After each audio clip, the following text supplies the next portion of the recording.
Entender a evolução biológica pode ser um pouco complicado, mas em termos simples significa descendência com modificação. É por meio desse processo que o UCA, último ancestral comum universal, deu origem à imensa diversidade de seres vivos na Terra. Esse tema já foi abordado em alguns vídeos aqui no canal e já falamos que a evolução não é linear e que os processos evolutivos não têm uma finalidade específica. Esse assunto não poderia ser deixado de lado neste vídeo, e aqui vamos falar sobre uma característica marcante dos mamíferos marinhos, que foi o retorno ao ambiente aquático 300 milhões de anos após os ancestrais terem migrado para o ambiente terrestre. O retorno dos mamíferos ao mar não foi tão simples, e tampouco ocorreu uma única vez. Esse processo aconteceu separadamente em pelo menos 7 grupos taxonômicos distintos, que não possuem um ancestral comum exclusivo.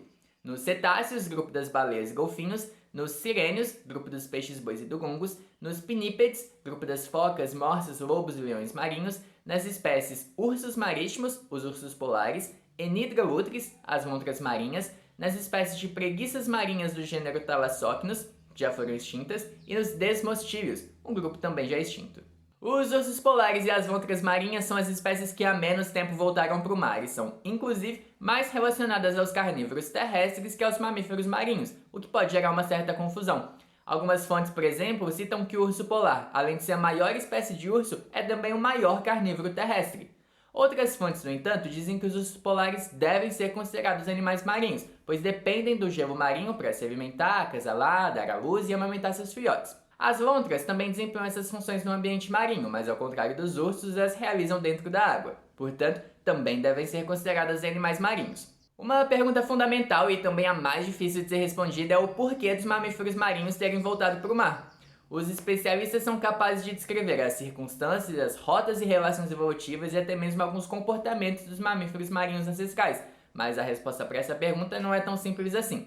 No entanto, entender o momento em que esses grupos surgiram pode fornecer pistas importantes. Os cetáceos e sirênios, por exemplo, surgiram no Eoceno, que foi um período de grande produtividade no ambiente aquático, que com mares quentes, amplos e rasos poderia fornecer recursos abundantes para os cetáceos e sirênios ancestrais. Já os desmostílios e pinípedes surgiram no Oligoceno, um período bem diferente do que foi o período anterior, o Eoceno. Na transição entre esses dois períodos, houve uma rápida glaciação, que alterou drasticamente a circulação oceânica global. A produtividade dos oceanos no Oligoceno estava mais concentrada em algumas áreas, e o surgimento dos desmostílios e pinípedes pode ser vinculado à exploração desses ambientes. Uma característica comum a esses grupos são diferentes modificações no aparato alimentar, que possibilitaram a alimentação na água. Os cetáceos ancestrais, por exemplo, possuíam um bico, também chamado de rostro, que era alongado, com seus dentes incisivos distribuídos ao longo do corpo rostral. Os pinípedes ancestrais possuíam uma dentição simples, com dentes pequenos e espaçados, possibilitando a captura de presas como peixes e moluscos. Já os sirênios ancestrais possuíam um focinho estreito para se alimentar seletivamente da vegetação aquática ou próxima à costa.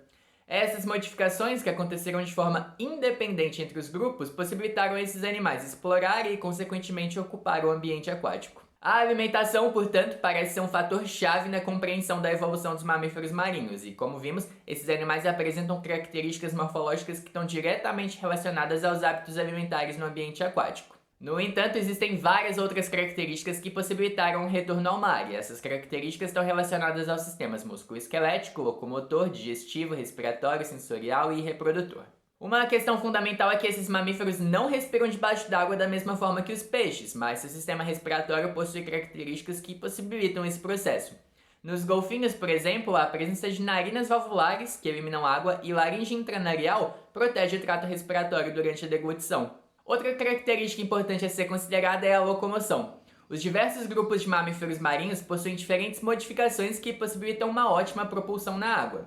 As focas, por exemplo, se locomovem por meio do impulso de suas nadadeiras caudais. Já os lobos e leões marinhos, por sua vez, são impulsionados pelas nadadeiras anteriores. Os peixes bois e dugongos podem se locomover impulsionando sua cauda ou caminhando com seus membros anteriores. A lista de características que possibilitaram o retorno dos mamíferos ao mar é imensa e não termina por aqui. Em outros momentos teremos a oportunidade de acompanhar com mais detalhes as características e diversidade desses animais, inclusive com foco nas espécies brasileiras.